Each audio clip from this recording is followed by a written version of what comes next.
Hello guys, আসসালামু আলাইকুম। আশা করি সবাই ভালো আছেন। আলহামদুলিল্লাহ আমি ভালো আছি। সবাইকে নতুন একটা ভিডিওতে স্বাগত। আজকে মাথা করে কি নিয়ে দিতেছি সবাই দেখতে থাকেন। যারা আমার পূর্ব ভিডিওগুলো দেখছেন তারা তো দেখেই চিনে ফেলেছেন এই জায়গাটাকে।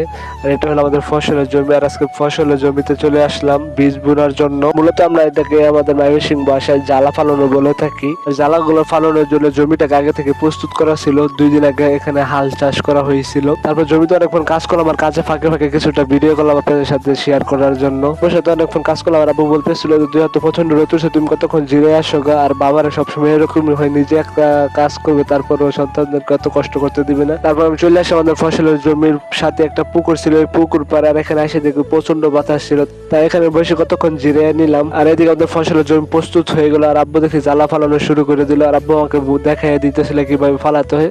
আমি মন দিয়ে দেখতেছিলাম আব্বু কিভাবে জ্বালা ফালা। তারপর আব্বুকে একবার শ্বাস করে বলেই ফেললাম তো আমি ফালে। আব্বু বলতেছিল না, পাতলা হয়ে গেলে সমস্যা হবে, ঘন হলে সমস্যা হবে, তুমি দেখো কিভাবে ফালাই, সিংসারা সামনের বছর ফালাইতে পারবো। আর এদিকে আমাদের জ্বালা ফালানো প্রায় শেষই হয়ে গেছিল মোটামুটি ভাবে।